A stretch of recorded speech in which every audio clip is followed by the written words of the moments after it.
দোয়া করি আল্লাহ হেদায়েত দান করেন। তো আয়াতের মধ্যে আল্লাহ বলেন আমি মানুষের জিন বানানোর একটাই কারণ ইবাদত। দুনিয়াতে মানুষের জিন এর কাজ একটাই, দুই কাজ নাই। কয় কাজ? এই এটা কি খাওয়ার প্যান্ডেল? হ্যাঁ, 2-1 ঘন্টা কিছু না খাইলে মরবেন, বা খাইলে পেট ভরবে? বাদাম, চানাচুর, কথা বলেন, কথা বলেন না কেন? পেট ভরবে? এই বেয়াদবি কেন?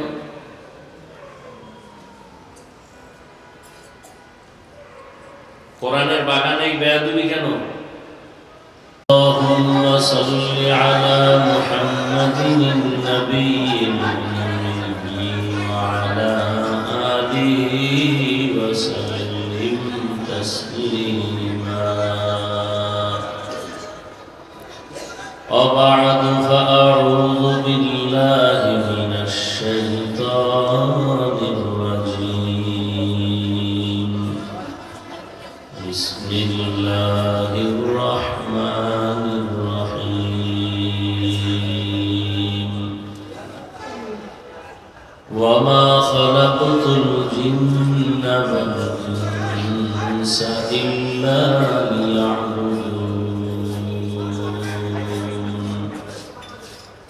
وقال النبي صلى الله عليه وآله وسلم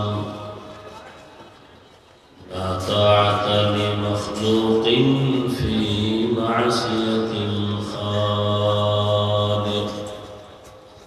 أو كما قال النبي عليه الصلاة والسلام. صدق الله مولانا العظيم وصدق رسوله النبي الأمي الكريم ونحن على ذلك من الشاهدين والشاكرين والذاكرين والحمد لله رب العالمين. مونيتور সাউন্ড বাড়াও.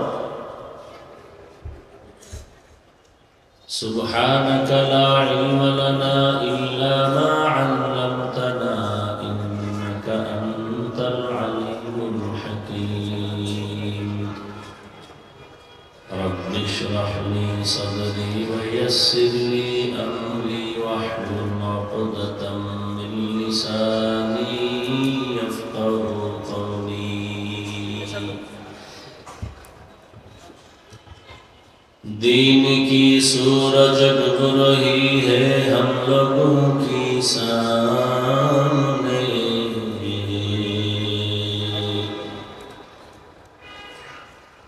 रोज़े महशर क्या जवाब है मुस्तफा की सामने. मुहम्मद ने आकर कुफर को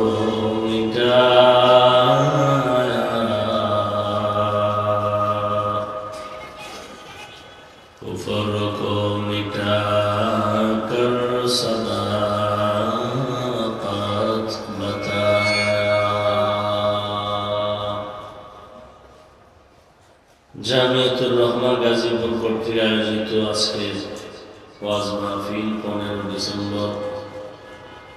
কি নয়েজ আসে কেন? সাউন্ড দিলে না, বাড়াইলে আওয়াজ দেয় কেন? পিছনে মাইক দিছো, এদিকে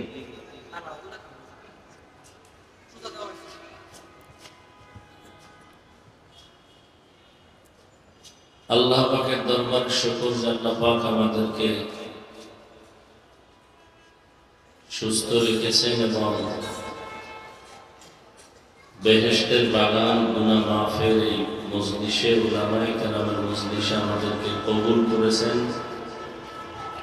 নেয়ামতের শুকর আদায়তে সকলেই পড়ি আলহামদুলিল্লাহ। এই মোবাইল বন্ধ করা যায় না?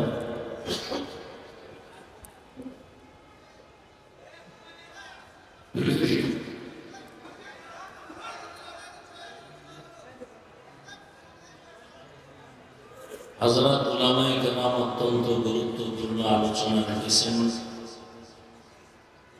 আপনারাও ধৈর্যের সাথে আলোচনা শুনছেন। উলামায়ে কেরামের আলোচনা সবাইকে সহিভাবে আমল করার তৌফিক দান করেন।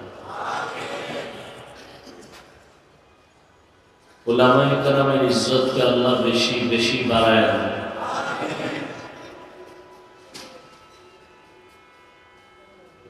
যারা বিভিন্নভাবে ষড়যন্ত্র করে উলামায়ে কেরামের ইজ্জতকে ছোট করার জন্য, আল্লাহ তাদের হেদায়েত দান করেন।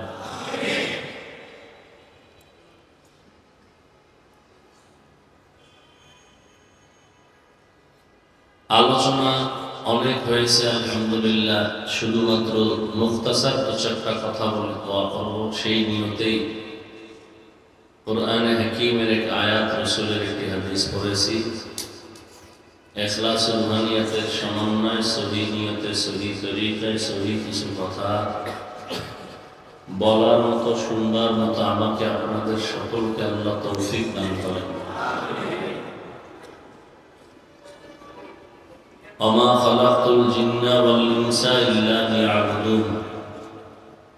আল্লাহ বলেন, মানুষ আর জিন আমি আল্লাহ সৃষ্টি করি নাই, হ্যাঁ করেছি একমাত্র ইবাদতের জন্য। নবীজি বলেন, লা তাআতা লিমাখলুকিন ফি মাসিয়াতিল খালিক। আল্লাহকে অসন্তুষ্ট করে পৃথিবীর ভিন্ন কারো আদেশ নিষেধ গ্রহণ করা, মেনে নেওয়া হারাম।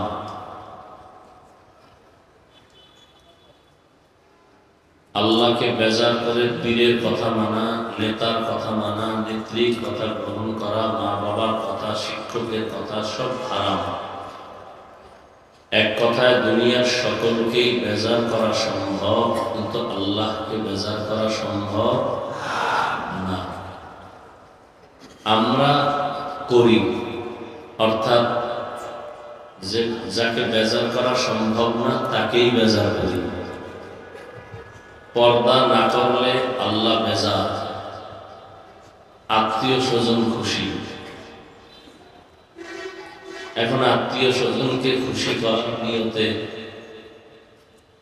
পর্দা লঙ্ঘন করে আল্লাহকে বেজার করতেছেন।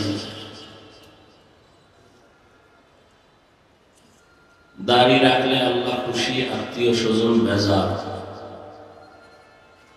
আপনি চিন্তা হলো আত্মীয় স্বজন খুশি থাকুক, আল্লাহ বেজার হয় হোক। এবার আল্লাহকে বেজার করে আত্মীয় স্বজনের খুশির জন্য দাড়ি কেটে ফেলেছেন। এত বয়ান চলতেছে, কেউ গালি দেয় না, বুঝায় এটা করলে এই লাভ, না করলে ক্ষতি। আপনি নামাজ পড়েন না, পর্দা করেন না, দাড়ি রাখেন না, কেউ গালি দেয়?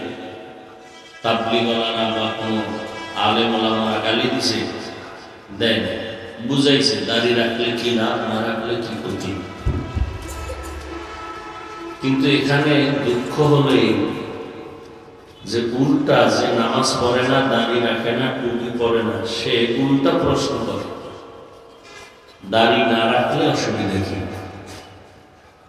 টুপি না পড়লে অসুবিধা কি, নামাজ না পড়লে অসুবিধা কি? অথচ মুসলমান হিসাবে কি উচিত ছিল? দিলটা নরম রাখবে, কোনো একজন আল্লাহর ভালো বান্দা পেলে দোয়া চাই, যে আমি দাঁড়িয়ে রাখতে পারি না, দোয়া চাই, চেষ্টা করব। নামাজ পড়তে পারি না, দোয়া চাই, চেষ্টা করব। কিন্তু উল্টা প্রশ্ন করে, না রাখলে অসুবিধা কি? এর মতো গাধা, কুলাঙ্গার আর বেয়াদব দুনিয়াতে আর কেউ হতে পারে। যারাই প্রশ্ন করে এরা চূড়ান্ত বেয়াদব, এরা চূড়ান্ত কুলাঙ্গা। মানুষত্ব বোধ বলতে এদের মধ্যে কিচ্ছু নেই। আল্লাহ এদের হেদায়েত দান করেন। কত বড় দুঃসাহস তার! প্রশ্নটা কাকে বলবে? দাড়ি রাখার আদেশ কি আমার? পর্দা করার আদেশ কি আমার? কোন পীরের, তাবলীগওয়ালাদের? না রাখলে অসুবিধা কি? প্রশ্নটা আল্লাহ কইছে দাড়ি রাখ, নবীর মাধ্যমে নবীকে এটা কর। বলার পরে প্রশ্ন করা, এটা না করলে অসুবিধা কি? এটা বেয়াদবি না? আল্লাহর সাথে বেয়াদবি এটা কত মারাত্মক, রসুলের সাথে বেয়াদবি কত মারাত্মক। এই প্রশ্ন অন্তরে কে ঢুকাইল? এত বড় দুঃসাহসটা কিভাবে হলো? জানি না কপালে হেদায়েত আছে কিনা, দোয়া করি আল্লাহ হেদায়েত দান করেন। তো আয়াতের মধ্যে আল্লাহ বলেন, আমি মানুষ আর জিন বানানোর একটাই কারণ ইবাদত। দুনিয়াতে মানুষ আর জিন এর কাজ একটাই, দুই কাজ নাই। কয় কাজ? এই এটা কি খাওয়ার প্যান্ডেল? হ্যাঁ, 2-1 ঘন্টা কিছু না খাইলে মরবেন, বা খাইলে পেট ভরবে, বাদাম চানাচুর। কথা বলেন, কথা বলেন না কেন? পেট ভরবে। এই বেয়াদবি কেন?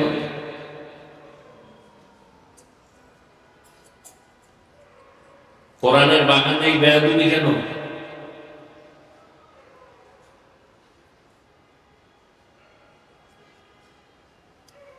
ওয়াজ এই জন্য বাড়ছে, হেদায়েতের কথা শুনল। বহুত মানুষ ওয়াজ শুনে, ফজরে নাই, জোহরে নাই, আসরে নাই, মাগরিবে নাই, ইশায় নাই। কি লাভ হবে এই অসুবিধা? আর ওয়াজ তো নতুন কিছু করার নাই, জিবরাইলও আসবে না, নতুন কোরআনও দিবে না।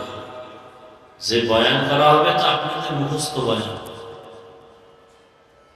আপনারা বয়ান সব জানেন, শুধু স্মরণ করায় না। গালি দেওয়া হারাম, মিথ্যা বলা হারাম, গীবত করা হারাম, চুরি করা হারাম, ডাকাতি হারাম, দুর্নীতি হারাম, জুলুম করা হারাম, সুদ খাওয়া হারাম, ঘুষ খাওয়া হারাম, নাচ দেখা হারাম, গান শোনা হারাম। জানেন না? এগুলি তো বলা হলো ঘুরে ফিরে। আল্লাহ সবাইকে হেদায়েত দান করেন। মানুষের কতটা বেপরোয়া, মানে কিয়ামত হতে হবে তো, এই জন্য এগুলো শুরু হয়ে গেছে। মসজিদের ইমাম সাহেব মসজিদে বয়ান করবে, রাজনীতির কোনো কথা বলতে পারবে না। আর ধান্দাবাজার চান্দাবাজেরা মসজিদের ধর্মের ব্যবহার কইরা এরা ধান্দাবাজি করে, ভোট চায়, এটাতে কোনো সমস্যা নেই। হুজুর করলেই দোষ। এই যারা এই ধর্ম ব্যবহার কইরা চান্দাবাজি আর ধান্দাবাজি করে, এরা মূলত ধর্ম মানে না, এরাই ধর্ম ব্যবসায়ী। এটা ধর্মের প্যান্ডেল না? কথা বলেন না? এখানে কোরআন হাদিসের ওয়াজ হবে, এখানে ভোট চাইবে কেন? তাহলে ধান্দাবাজি আর পচা রাজনীতি যদি স্টেজে চলে, তা আমরা কোরআনের রাজনীতির বয়ান করব কি না? তা হবে না। মানুষের ব্রেন এত নষ্ট, মানুষ মনে করে ধর্ম আর রাজনীতি আলাদা। চিনি আর পানি মিলাইলে আর আলাদা থাকে? ধর্ম আর রাজনীতি চিনি পানির মতো একসাথে মিলানো, কোনোটা কোনোটা আলাদা। এটা বুঝাইতে হবে।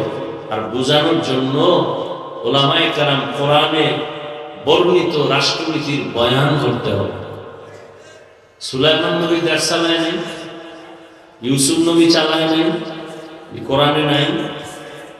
তো কেন বলেন কোরআনে ইসলামের রাজনীতি নেই? কি বুঝাতে চান? এই ধান্দাবাজি বন্ধ করতে হবে। আল্লাহ সবাইকে হেদায়েত দান করুন। আমরা মানুষকে রাজনীতির রস করি, নামাজ পড়েন, পর্দা করেন, মা বাবার খেদমত করেন, এই বয়ান করতে করতে টাইম শেষ। কিন্তু যারা এই ওয়াজের কেন্দ্র করে, এখানে আওয়ামী লীগ, বিএনপি, যত লাইনের মানুষ সব এখানে আসছে বয়ান শুনতে, কোন দুনিয়ার লাইনের দলের ব্যানারে আসে নাই। এদেরকে পাইয়া কেউ যদি ভোট চায় তাহলে এটা ধর্মকে ব্যবহার করা হইল না।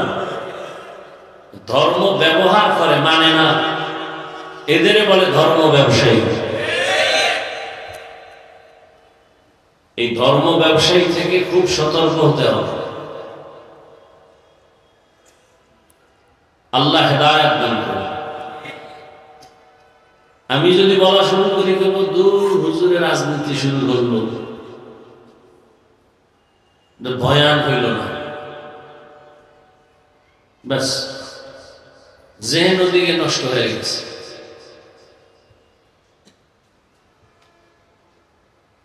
আল্লাহ আমাদেরকে হেদায়েত দান করেন। এই জাতির কপাল খুলবে কিনা সন্দেহ। মাঝে মাঝে চিন্তা করতাম আল্লাহ আল্লাহরা মরতে চায় কেন? আমাদের তো মরতে মনেই চায় না। বাঁচার জন্য কোনো তাবিজ আছে কিনা, কোনো তদবির আছে কিনা সেই চেষ্টা। এখন কেমন যেন আমারও বুঝে আসছে আসলে আল্লাহ আল্লাহরা মরতে চায় কেন। দুনিয়ার এই আকাম কুকাম দেখতে দেখতে আর ভালো লাগে। একটা সুন্দর বেহেশতের বাগান যেখানে বসলে গুনাহ মাফ, ফেনে বইয়া ছবি তোলার জন্য পাগল, হুজুরেরা পাগল, ছাত্ররা পাগল। নিষেধ করলো কি বলে বাস, ও যে কবিরা গুনাহ করতেছে তো দোষ নাই, আমি নিষেধ করলাম আমার বাপ। চিন্তা করতে পারেন? হাসতে হাসতে কবিরা গুনাহ করতেছে, হাসতে হাসতে গুনাই মনে করে না। এই বেটা তুই আবার এখানে আসছো কেন?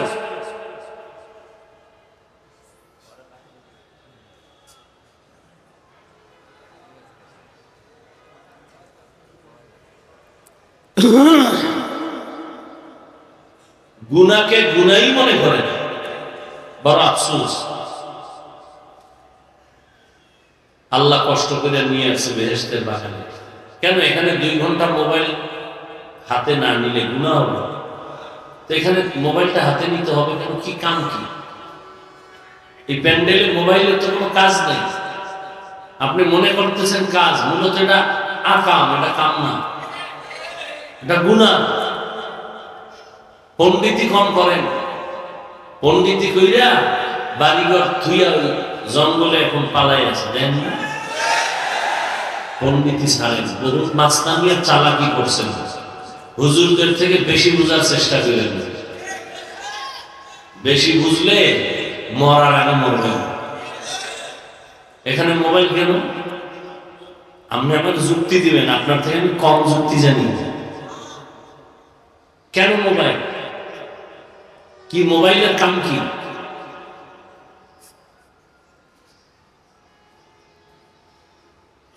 সরকারের কোন প্রয়োজন ছাড়া, মদিনার অর্ডার ছাড়া ছবি তোলা সবসময় কবিরা গুনাহ, হারাম। দুনিয়ার কোন মুফতির বাবার ক্ষমতা নেই এটাকে জায়েজ বলা। আপনি আমাকে প্রশ্ন করবেন, খুব বুদ্ধি লয়ে বলছেন তো, যে সামনে মিডিয়া কিন্তু কিছু পান না, খুব এলেম লয়ে বলছেন। ওরা রেকর্ড করবে পিওর ভাবে, সকালবেলা ওদের থেকে আপনি নিয়ে শুনবেন। এটা আপনার উপকারের জন্য বলছে, আকাম করতে পারবেন। আর যদি ওরা আলেমুল আমাদের ইজ্জত নষ্ট করার কিছু করে, এত প্রত্যেক বয়ানই বদদোয়া করে যে ওলামায়ে কেরামের বিরোধিতা যারা করে আল্লাহ ওদেরকে হেদায়েত দাও, না হয় ধ্বংস করে দাও। এত প্রত্যেক বয়ানে বলি।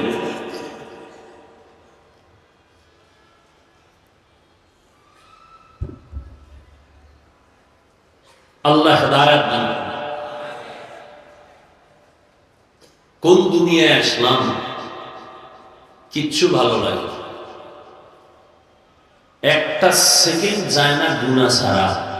ছাত্রের হাতে মোবাইল, হুজুরের হাতে মোবাইল, আপনাদের কি বলবো, ইমাম সাহেবের হাতে মোবাইল, মুসল্লিদের হাতে মোবাইল, বক্তার হাতে মোবাইল, শ্রোতাদের হাতে মোবাইল। মানে নামাজে দাঁড়িয়েও মনে হইতেছে আমি মোবাইল নিয়েই মোরাকাবায় আছি। মোবাইলে কি দেখছি? ওই ফিকির মোবাইল নিয়ে, সারা রাত মোবাইল। সারাটা রাত মোবাইল। সকালবেলা জোরে জোরে কেউ আপনি রাত্রে ঘুমান না, কথা পায় না, মানে ভাব ধরছে মনে হয় সারা রাত তাহাজ্জুদ করছে।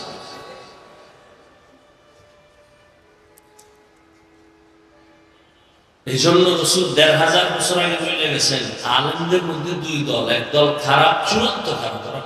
ওই যে কয় না, বিরিয়ানি খারাপ হইলে ভাত পচলে খাওয়া যায়, বিরিয়ানি পচলে কোনো সুযোগ নেই। আলেম হইল বিরিয়ানির থেকেও দামি, এটি যদি নষ্টামি করে এটি কোনো কামে লাগে না।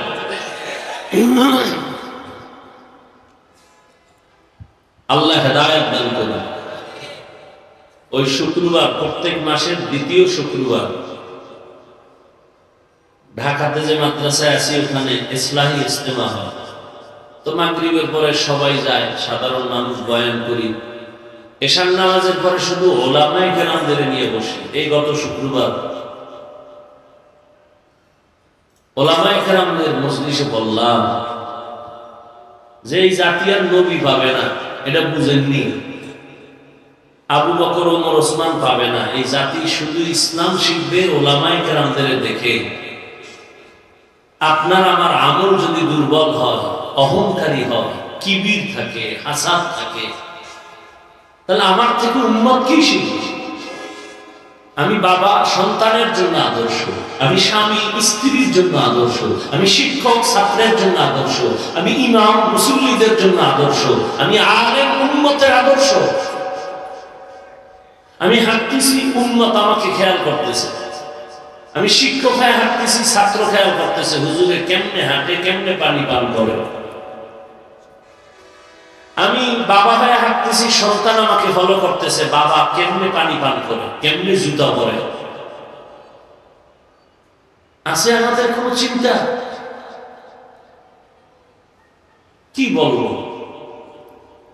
সর্বাঙ্গে খাও ঔষধ নিবে কথা। বয়ান করে যাচ্ছি, এই এতটুকুই। বাস্তবায়নের চিন্তা আমার মধ্যেও নেই, আপনার মধ্যেও নেই। আপনি বয়ান শোনার পরে ফলাফল কি বের করলেন? যে আজকে কয় মিনিট বয়ান হইল আর কণ্ঠ বাজাইল কয় মিনিট, এই হলো আপনার ফল। যদি কম হয় তা আপনি রেজাল্ট দিয়ে দিলেন আজকে সুন্দর হয় নাই। আর আপনি যে সারাটা দিনের একবেলা নামাজ পড়লেন না, আপনার নিয়ে একবারও ভাবলেন না যে আমি যে রাতে ঘুমায় যাব, আল্লাহ যদি না উঠায় সকালে আর আমার বাবাই উঠাইতে পারবে না। একবারও ভাবলেন না নিজের নিয়ে। ওয়ামা খালাকতুল জিন্না ওয়াল ইনসা ইল্লা লিয়াবুদুন। প্রত্যেকটা জিনিসের একটা নির্দিষ্ট গতি থাকে। বয়ান করা, বয়ান শোনা একটা গতি থাকে। গতি হারায় গেলে আর চাইলেও হয় না। আর আমি এমনিই তো বলি, আর আমার কথা না, পটিয়া মাদ্রাসার বাণী প্রতিষ্ঠাতা ওলিয়ে কামেল কুতুবুল আলম, জবরদস্ত একজন আলেম এবং বুজুর্গ মুফতি আজিজুল হক রহমতুল্লাহ আলাইহি, তিনি বলছেন যে বক্তার এলেম আমল দিয়া ওয়াজ হয় না, বক্তার বয়ান বের হয় শ্রোতাদের অন্তরের আকর্ষণ আর মহব্বতের উপরে নির্ভর করে। তখন আপনাদেরও মন জোর করে আছেন, এই টাইম তো বিদায় নেওয়ার টাইম, আমিও আছি জোর করে। সাগর পাড়ি দিয়ে আইছি, ১.৫ ঘন্টা ঘুমাইছি। একটা মানুষের জীবনের সব থেকে সুস্থতার মূল ঔষধ ঘুম, এবং সে ঘুমটা রাতের ঘুম, এবং রাতের ঘুমের মধ্যভাগের ঘুম। প্রথম অংশের ঘুমও না, শেষ রাতের ঘুমও না। কমপক্ষে চিকিৎসা বিজ্ঞানীরা বলে ৬ ঘন্টা কমপক্ষে। ১.৫ ঘন্টা ঘুমাইলে মুশকিল। এরপরে আবার চিল্লাম, আর এক জায়গায় চিল্লে আবার এখানে চলতেছে। এরপরে যদি হয় এলোমেলো অবস্থা, কেমনে সম্ভব?